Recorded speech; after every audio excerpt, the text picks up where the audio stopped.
अभी आपने कर्नाटक की सियासत देखी और अब इस वीडियो में बात हम करते हैं महाराष्ट्र की सियासत में, क्योंकि एमएलसी चुनाव के लिए एमवीए का महा फॉर्मूला तय हो गया है। 17 में से 15 सीटों पर एक मत हो गए हैं। अब इस वीडियो में हम आपको बताएंगे कि क्या किसको मिलेगा। नमस्कार, आप देख रहे हैं न्यूज़ 18 का डिजिटल प्लेटफॉर्म। मैं हूं आपके साथ श्रुति श्रीवास्तव। महाराष्ट्र विधान परिषद चुनाव से पहले महाविकास आघाड़ी ने सीट शेयरिंग का बड़ा फॉर्मूला तय कर लिया है। 17 में से 15 सीटों पर सहमति बन गई है। कांग्रेस 8 सीटों पर चुनाव लड़ेगी, जबकि उद्धव ठाकरे गुट को 4 और राष्ट्रवादी कांग्रेस पार्टी को 3 सीटें मिली हैं। हालांकि नासिक और नांदेड़ सीटों पर अब भी अंतिम फैसला बाकी है। एमवीए की कोशिश है कि चुनाव में एकजुटता दिखाकर महायुति को मजबूत चुनौती दी जाए। यह फॉर्मूला आने वाले विधानसभा चुनाव की रणनीति का संकेत भी माना जा रहा है। कैसे, विस्तार से समझिए। महाराष्ट्र की राजनीति में विधान परिषद चुनाव को लेकर हलचल तेज हो गई है। महायुति और महाविकास आघाड़ी दोनों खेमों में बैठकों का दौर जारी है, लेकिन सबसे ज्यादा चर्चा महाविकास आघाड़ी के नए महा फॉर्मूले की हो रही है। लंबे मंथन और कई दौर की बातचीत के बाद आखिरकार महाविकास आघाड़ी ने 17 में से 15 सीटों पर सहमति बना ली है। यह सिर्फ सीटों का बंटवारा नहीं है, बल्कि गठबंधन के भीतर ताकत और भरोसे का संतुलन भी माना जा रहा है। कांग्रेस को सबसे ज्यादा सीटें देकर संदेश दिया गया है कि गठबंधन में उसकी भूमिका अब भी केंद्रीय है। वहीं उद्धव ठाकरे गुट और राष्ट्रवादी कांग्रेस पार्टी ने भी अपने हिस्से की राजनीतिक जमीन सुरक्षित कर ली है। हालांकि नासिक और नांदेड़ सीटों पर अब भी अंतिम फैसला बाकी है, जिससे साफ है कि अंदर खाने खींचतान पूरी तरह खत्म नहीं हुई है। महाविकास आघाड़ी की बैठक के बाद संयुक्त प्रेस कॉन्फ्रेंस में नेताओं ने सीट शेयरिंग का ऐलान किया। कांग्रेस 8 सीटों पर चुनाव लड़ेगी। उद्धव ठाकरे गुट को 4 सीटें मिली हैं, जबकि राष्ट्रवादी कांग्रेस पार्टी के खाते में 3 सीटें गई हैं।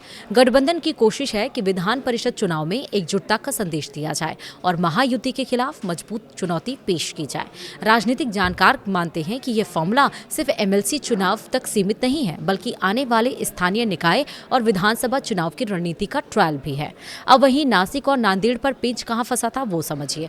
महाविकास आघाड़ी की बैठक में कई घंटों तक मंथन चला। सीटों के बंटवारे को लेकर सभी दल अपनी अपनी दावेदारी मजबूत तरीके से रख रहे थे। आखिरकार 15 सीटों पर सहमति बन गई। कांग्रेस ने 8 सीटें अपने खाते में लेकर गठबंधन में अपनी ताकत दिखाई। वहीं उद्धव ठाकरे गुट को 4 सीटें मिली, जिससे साफ है कि शिवसेना का यह धड़ा अब भी एमवीए में अहम भूमिका निभा रहा है।